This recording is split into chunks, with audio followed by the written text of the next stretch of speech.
Okay जी, अभी जो है ना एक्यूट पॉइज़निंग के साइन एंड सिम्पटम डिस्कस करने हैं। ठीक है, देखो आपके पास जो है ना वो पेशेंट लाइव भी आ सकता है और डेड भी आ सकता है। अगर लाइव आएगा तो क्या साइन एंड सिम्टम्स है, अगर डेड आएगा तो क्या साइन एंड सिम्टम्स है, वो हम डिस्कस करते हैं। ठीक है, पहले ना मैं लिविंग के अंदर चले हम डिस्कस कर लेते हैं। जो लिविंग अगर आपके पास ज़िंदा हालत में बंदा आया जिसको एक्यूट पॉइज़निंग हुई होगी, वो क्या क्या होगा। ठीक है, सिम्टम्स जो होता है ना वो एक तो सडनली जो है ना उसे शुरू हो गए, वो कहेगा मुझे अचानक जो है ना मैंने ये खाया और अचानक शुरू हो गया। ठीक है, ये नहीं कि 12-14 घंटे नहीं, वो अचानक होगा। ठीक है, कोई भी मेडिसिन उसने खा लिया, कोई भी। इसके अलावा रिपीटेड अटैक, अब वोमिटिंग उसकी नहीं रुक रही होगी। ठीक है, बार बार वोमिटिंग कर रहा होगा। ठीक है, और उसको डायरिया भी साथ जो है ना वो लगा होगा। वो आप उसके जो है ना वो क्लॉथ वगैरह देख के कंडीशन का अंदाज़ा लगा सकते हैं। ठीक है, इसके अलावा जो है ना जो उसकी जो सेंसिटिविटी है वो बहुत ज़्यादा जो है ना वो बढ़ी हुई होगी। ठीक है, वोमिटिंग वो कोमा की तरफ जाना शुरू कर देगा। टेम्परेचर की बात करें ना तो अब टेम्परेचर आपको यहाँ पे आपकी जो है ना वो स्किल काम आती है। ठीक है, उस बंदे का आपने टेम्परेचर नोट कर लेना है। अगर आपको जो है ना वो टेम्परेचर बढ़ा हुआ मिले तो इसका मतलब है उसने धतूरा जो है ना वो खा के आया हुआ है। ठीक है, तो आपने धतूरा की ट्रीटमेंट शुरू कर देनी। अगर तो उसका टेम्परेचर जो है ना आपको बहुत कम मिले नॉर्मल बॉडी टेम्परेचर से, तो वो आप समझ लें कि ये बारबीचूरेट की पॉइजनिंग करके आया है। ठीक है, बारबीचूरेट्स जो थे ना इसकी पॉइजनिंग जो है ना वो अगर टेम्परेचर कम होगा तो वो बारबीचूरेट या इससे मिलती जुलती जो चीज़ होगी वो होगा। ठीक है, टेम्परेचर टी से धतूरा मतलब दोनों इंक्रीज ही हो रहे हैं। इस तरह याद कर लेना, जिसके अंदर टी आ रहा है वो बढ़ जाएगा। मैंने तो यूँ किया था। इसके अलावा जो है ना वो एक्यूट पॉइजनिंग के अंदर उसकी पल्स चेक करेंगे तो बहुत तेज़ पल्स होगी, रैपिड। क्यों? क्योंकि एक तो उसने वोमिटिंग कर रहा है, तो वोमिटिंग की वजह से भी कुछ इफेक्ट आ रहे हैं ना, तो वो ज़्यादा पल्स ज़्यादा होगी। ठीक है, अब ब्लड प्रेशर के ऊपर फिर आपकी जो है ना वो डॉक्टरी चेक होगी। ब्लड प्रेशर जो है ना वो अगर तो हमारे पास ज़्यादा होगा तो एम्फीटामीन मतलब जो रिलीजर्स हैं सिम्पैथोमाइमेटिक है। ठीक है, तो मतलब वो एम्फीटामीन अगर खा के आया हुआ है ना, तो ये मेडिसिन उसने ली हुई है तो उसका जो है ना वो ब्लड प्रेशर बहुत ज़्यादा होगा। अगर ब्लड प्रेशर कम होगा ना तो इसके अंदर कौन सा आएगा, वो अल्कोहल वगैरह पी के आया हुआ तो उसके अंदर उसका ब्लड प्रेशर बीपी कम होना शुरू हो जाएगा। ठीक है, फेंटिंग की तरफ हो जाना शुरू होगा, या फिर बारबीचूरेट वही सेम टेम्परेचर और ब्लड प्रेशर बारबीचूरेट के अंदर जो है ना वो कम होता है। ये आपने बात एक पल्ले से बांध ली, ये टेलीकार ने। इसके अलावा जो रिस्पायरेटरी रेट है ना, ठीक है, वो भी जो अल्कोहलिक पेशेंट होते हैं उन्हें सांस भी बहुत आराम आराम से आ रहा था, तो अल्कोहलिक पेशेंट में रिस्पायरेटरी रेट भी जो है ना ये भी आपने कम कर लेना है। ठीक है, रिस्पायरेटरी रेट, अल्कोहल, बीपी और टेम्परेचर, ये तीनों कम किस किस के अंदर होते हैं, अल्कोहल खा लिया या बारबीक्यूरेट खा लिया, उसके साथ रिलेटेड है कम होना। ठीक है, अब वोमिटिंग जो है ना, ठीक है, आप किसी अगर आप खुद इतने समझदार हैं नहीं तो आपने अब देखें जो डॉक्टर हैंडल कर रहा होता है उसे बदबू तो आ ही जाती है, सारी बात है। जो भी पेशेंट होता है खा उसने मास्क लगाया हो कुछ ना कुछ आ ही जाती है। ठीक है, तो वही मैं कंटिन्यू कर रहा एक्यूट पॉइजनिंग के अंदर जो वोमिटिंग है ना, उससे भी आपने वोमिटिंग चीखेगा कि मेरे साथ ये हुआ है, इस बंदे के साथ ये हुआ है। अगर तो उसकी अमोनिया लिया हुआ है ना, अमोनिया खाद वगैरह जो खा के आया, तो स्मेल बड़ी चुभन वाली होगी, इरिटेंट सी होगी, मतलब आपसे खड़ा नहीं हुआ जाएगा वार्ड से, बहुत गंदी सी स्मेल होगी। अगर तो वो अल्कोहल पी गया है, शराबी हो गया, तो इसको ना ईथर स्मेल जो है ना उसके वोमिटिंग से आएगी, मतलब मीठी मीठी ही होती है ईथर मेरे ख्याल में ना, तो ईथर स्मेल उसकी आएगी। साइनाइड अगर वो खा के है, साइनाइड पॉइजनिंग है जो कि कड़वे बादामों में होती है, तो उसकी जो है ना वो बिटर आलमंड, कभी आपने बादाम सूंघा, कड़वा बादाम, उसकी जैसी जो है ना वो होती है। पता नहीं ये बादामों की खुशबू ये सिर्फ ड्राई फ्रूट वाली शॉप पे आती है, मुझे तो और कहीं नहीं आती है इनकी ना, पता नहीं की।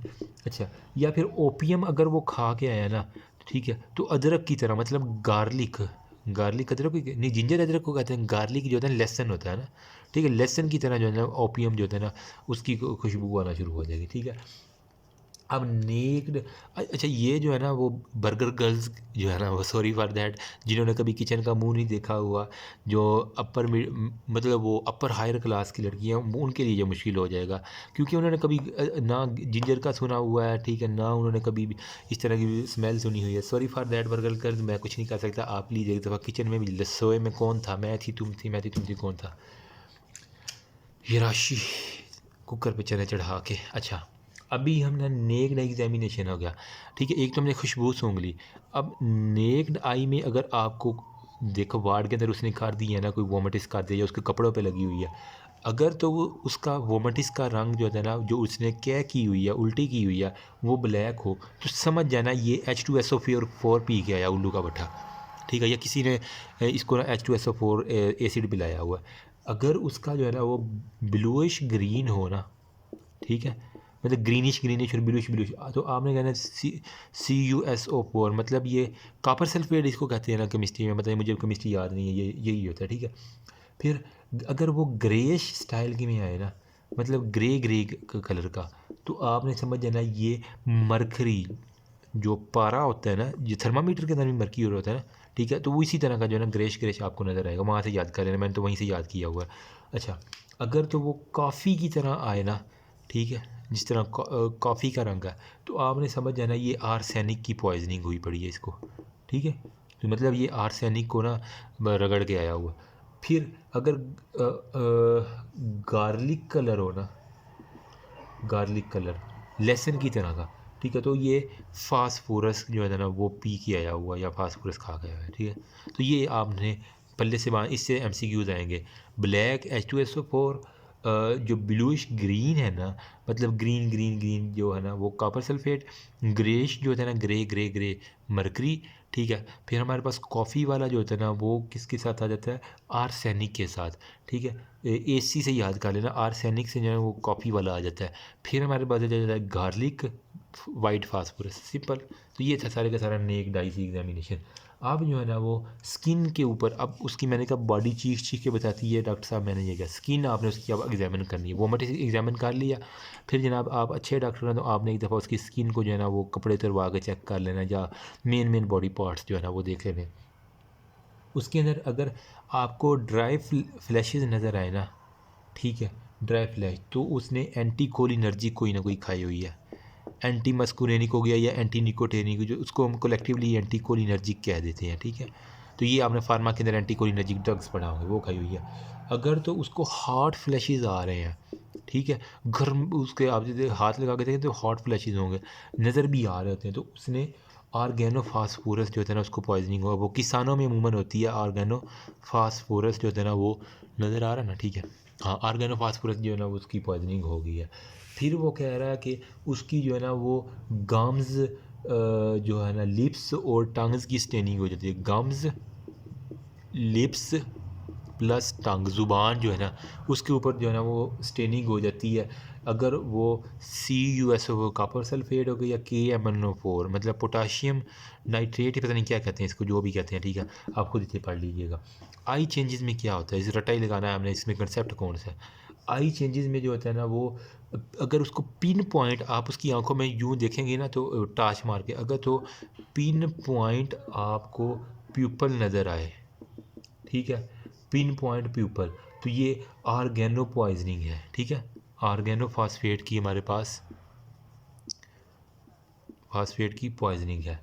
इसके अंदर क्या होता है, आपको उसके आंसू जो होते हैं ना वो उस बंदे के हल्के हल्के रेडिश रेडिश, मतलब खून के आंसू जो होता है ना वो रो रहा होता है, यूँ समझ लें, मैंने यूँ याद किया था, उसकी आंखों से जो है ना वो खून के आंसू जो है ना वो निकल रहे होते हैं, तो महबूबा की याद में, ठीक है, तो आर्गेनो फास्फेट जो है ना वो पी के आया हुआ, सही है। और इसके अलावा जो है ना डायलेटेड अगर प्यूपल, ये था कंस्ट्रिक्टेड पिन पॉइंट प्यूपल हो गया, और रेड टीयर जो है ना वो ऑर्गेनोफॉस्फेट हो गया। अच्छा, अगर तो उसकी जो है ना वो डायलेटेड प्यूपल हो ना, प्यूपल डायलेट किया हुआ हो, तो फिर क्या होगा, फिर उसके अंदर जो है ना वो रिस्पॉन्स टू दी लाइट करेगा, स्लगिश रिस्पॉन्स उसका बहुत ज़्यादा स्लगिश होगा।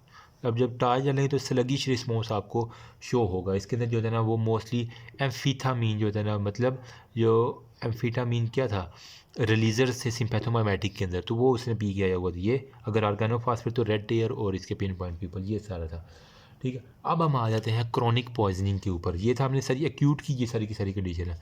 अगर वो क्रॉनिक पॉइजनिंग का शिकार है, काफ़ी अरसे से जनाब उसको है, तो आपने इसको एक्यूट को मैं यहाँ पे क्रॉनिक कर रहा हूँ, ठीक है, यहीं पे जल्दी में लगे हाथ, ये भी क्रॉनिक जल्दी से खा लें। तो इसके अंदर जो है ना सारे के सारे सिम्टम जो है ना वो डिलेड होंगे, मतलब आज खाया तो 1-2 दिन बाद जो है ना उसको आना चाहिए हेल्थ। फिर उसको ना एब्डोमिनल पेन बहुत ज़्यादा होगी, ठीक है, इसके अलावा पैरालिसिस होना शुरू हो जाएगी, और न्यूरोपैथी जो होता है ना वो हमारे पास बहुत ज़्यादा इसके अंदर होती है, ठीक है।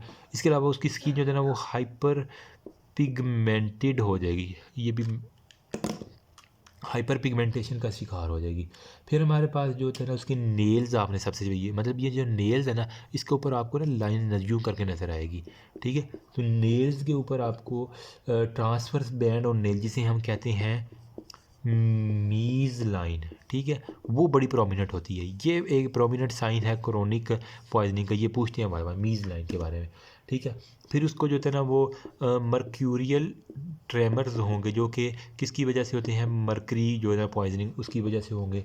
फिर उसको जो है ना वो इसका एक लफ्ज़ लिखा हुआ है पॉजीजा, POSSY पॉजीजा।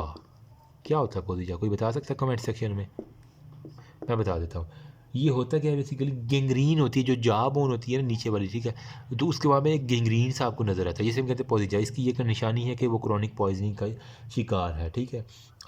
इसके अंदर जो है ना वो फास्फोरस अमूमन जो पॉइजन होता है ना उसकी, जो फास्फोरस की फैक्ट्री में काम कर रहे होते हैं उनके अंदर पॉजिजा में एक है, ठीक है। इसके अलावा कुछ है ना रन एमॉक की एक इसने टर्मिनोलॉजी लिखी है, रन एमॉक। ये क्या है, इसके अंदर जो है ना वो हेलुसिन अनकंट्रोल्ड जो होता है ना उसका बिहेवियर, वो अपने बिहेवियर पे कंट्रोल नहीं कर पा रहा होता है। तो इसकी मेजर वजह कौन सी पॉइजन है, कैनाबिस, यार एक तो नाम इसके बड़े ना, कैनाबिस इंडिका, ठीक है। ये है सर रन इंडिया वाले भाग जाते हैं ना, ठीक है। तो रन मतलब वहाँ से याद करोगे, अभिनंदन से जो है ना वो भाग गया था, ठीक है। तो वो इंडिका, सॉरी इंडिया वाले जो इंडिया वाले सुन रहे हैं, लेकिन ये निमोनिक है, मेरा कोई ऐसा कोई ताल्लुक नहीं है, बस निमोनिक याद करवाने के लिए। इंडिका रन ए मॉक हो गया, आपको भी याद रहेगा। जो इंडिया में मेरे देख रहे हैं लोग, मुझे पता है मेरे चैनल पे इंडिया से काफ़ी ट्रैफिक आ रही है, जो लोग वहाँ पे देख रहे हैं। अच्छा, अगर उसको जो है ना फेशियल पेलर हो जाए ना, फेशियल पैलर्स हो जाए तो वो क्या होगा, वो लेड की तरफ जो है ना, लेड की उसके फेस के देखेंगे तो पैलर्स नजर आएगा। अगर तो उसके कोकीन बग्स, कुछ यहाँ पे एक टर्मिनोलॉजी लिखी हुई है, कोकेन बग्स, मतलब ये भी एक तरह की ना स्किन की एलर्जी ही की तरह की होती है, मुख्तलिफ जगह पे है ना, दाने दाने धारीदार था। तो वो समझने लगा ये कोकीन की जो है ना वो पॉइजनिंग करके आया हुआ है। अच्छा, अब जो है ना ये था सारा लिविंग के अंदर था। अब मैं बता देता हूँ, अगर आपके पास डेड बॉडी आई है और आपने जनाब ऑटोप्सी करनी है, आप फोरेंसिक के इंचार्ज हैं, ठीक है, तो आपने अब डेड के अंदर अब ऑटोप्सी करनी है ना, तो डेड के अंदर क्या करेंगे, सबसे पहले जो है ना अपनी हिस्ट्री लेनी है, जो बंदा उस डेड बॉडी को लेके आया, उसका फ्रेंड्स लेके आया, पुलिस ऑफिसर लेके आया, जो कोई भी रिलेटिव लेके आया, ठीक है। पोस्टमार्टम आपने जो है ना उसका सारे का सारा एग्जामिनेशन कर लेना है, ठीक है। वहीं आपको अगर ब्लैक वोमिटी से तो इसका मतलब उसने H2SO4 पिया हुआ है, ठीक है। अगर ब्लूइश ग्रीन है तो कॉपर सल्फेट हो गया, अगर ग्रेइश है तो मरकरी, कॉफ़ी है तो आर्सेनिक, गार्लिक आर्डर है तो फास्फोरस, सिंपल, ये डेड के अंदर होगा, ठीक है। फिर आपने क्या करना है, केमिकल उसका एनालिसिस करवा देना है, ठीक है। मतलब जो भी आप उसके मेजे से निकालेंगे उसका केमिकल एनालिसिस करवा लेना, सब फोरेंसिक में अंदर पता चल जाएगा आपको आराम से। फिर जो उसने पॉइज़न है ना उसको आपने किसी एनिमल को, अमूमन रैबिट के ऊपर कर लिया जाता है या फिर चूहे के ऊपर, ठीक है।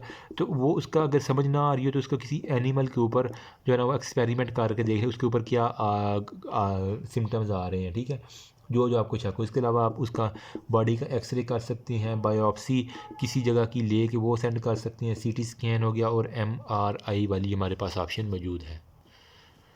हाँ, दैट्स ऑल अबाउट अल्हम्दुलिल्लाह जी पॉइजनिंग के बारे में। अभी जो है ना मैं डिस्कस करता हूँ, बल्कि नेक्स्ट वीडियो में करते हैं, कि जो हमने स्पेसिमन इकट्ठा किया हुआ है वो हमारे पास कुछ जार्स होते हैं। आपने फोरेंसिक वाली कभी लैब में विजिट करें ना, वहाँ पे जार्स बड़े होते हैं, एक के अंदर ना बस स्टोमिक डालना, 1 का जो होता है स्टोमिक के लिए, 2 के होता है, वो मैं सारे बताता हूँ कि फिर 3 सप्लीन हो गया, हाफ सप्लीन हो गया, किडनी हो गया, वो सारे हम नेक्स्ट वीडियो में डिस्कस करते हैं। If you have any query up till now you can ask me. Thank you, remember me also in your precious prayer.